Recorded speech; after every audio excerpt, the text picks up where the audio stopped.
Back here at Croke Park, we're getting ready for the first of this year's All-Ireland Senior Hurling semi-finals, and that's the meeting of Kilkenny and Cork, and the throw-in is at 3:30.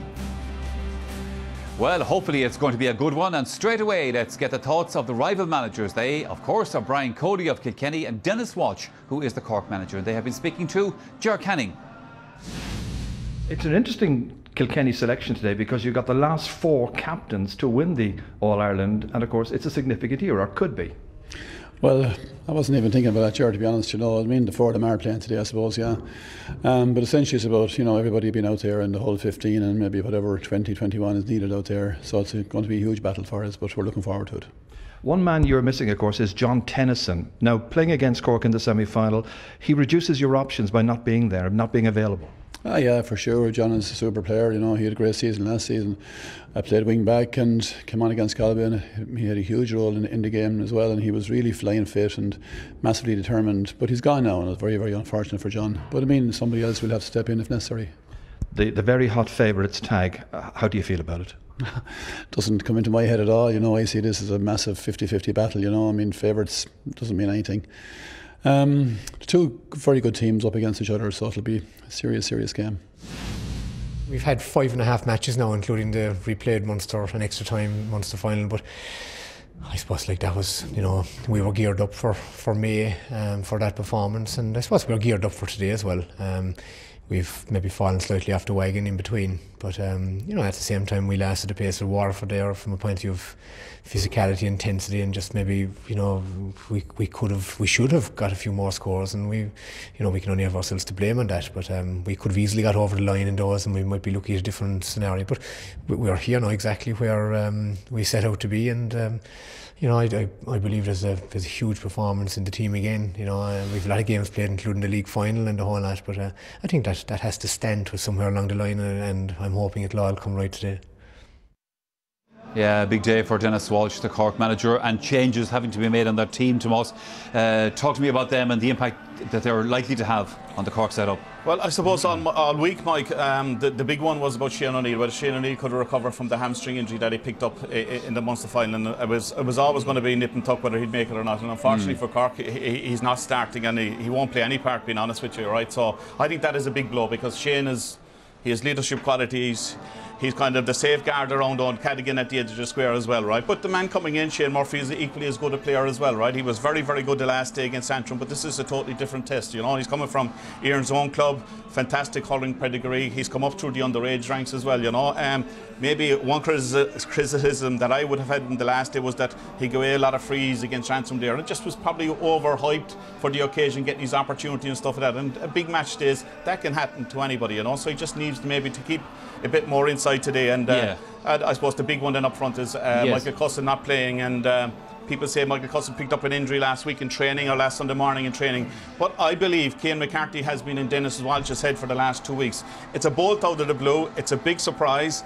I take Cyril here maybe down a bit memory lane, back to 1986, the legend himself, Teddy McCarthy, who is his father, right? Teddy played his first hurling match here against Galway in the All-Ireland final, right? So that was his baptism to fire to a senior hurling championship. Cian, if the pedigree is good as was there with Teddy, but it's a big ask. He's a young lad, played under 21 this year, got sent off in his last match in the championship against Waterford, so we didn't see him maybe in the Munster Championship campaign. But he's lively, there's a bit of aggression there, and they'll be looking to him to win puckouts, because he has a good hand, and that's very strong. Is he good in the air? That's where he is good in the air, and that's where they go. Whether he plays a centre forward, he's going to have to be good in the air. So it is a big risk, there's no doubt about that, right? But it's one I think worth gambling on, certainly.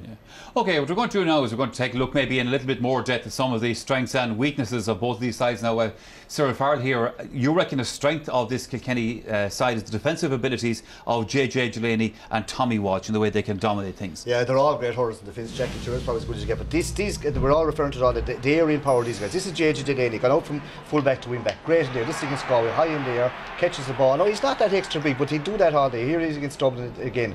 And again, like, it's a high ball, there's nothing fancy about it, but again, it's a hard ball to be won. Not usually see a footballer in Kilkenny. Now this fella, Tommy Welch, he's small as well, but small in stature, but big in there. Watch this, up in there again, catch, out around Dublin, and he'll drive forward. Now he'll do that all day. Every game you go to see play, let it be a league game or a Welsh Cup game, Tommy Welch is playing. Again, like, he's into drop behind, and if it's, as Gerard said, kind of in a ruck, a muddle at all, usually Kilkenny like, well, Tommy again, little flick back to someone clear. Now these guys, they're good in there, so you have to break it down. Now Tomas on about Keane McCarthy, that's why he's probably there. He probably will be on Delaney, and on the other side you're going to have a right duel between Niall McCarthy and Tommy Welch. And I think the chap will go out from Donlogue okay, but he'll pin them long to tie up them wing backs if he's able and put pressure on them. We know the calibre of JJ Delaney and Tommy Walsh very well, and we saw just exactly what they can do. But the other thing about it is, Tomas, in the modern game of hurling, if half forwards come back as they're inclined to do off their men, then they're giving guys like this even more space to operate in. Well, I think that's tactically, that's where Dennis Walsh and his backroom team have to get it right today. We've got to go sit on top of Tommy Welch and JJ Delaney. We cannot afford to give them the opportunity to win breaking ball, to pick up loose play, and when it's been pucked out, I think Donloe Cusack will have to go along with puckouts today.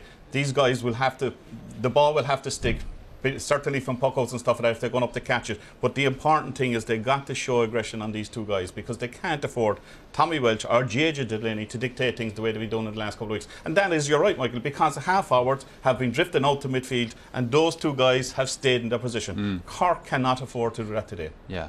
OK, now, Ger, I think a question that Ger Loughnane has been asking himself, and we're going to ask him now, is the attacking options that you think, Ger, that Cork are likely to use or should use? Cork's tactics, even apart from that displays of a bit of Jekyll and Hyde about him for us. When they started off against Tipperary, it seemed to have an ideal tactic here of isolating a sack inside the edge of the square, man to man. Like, he's very hard to cope, he's very hard to deal with when he gets the ball completely in his own.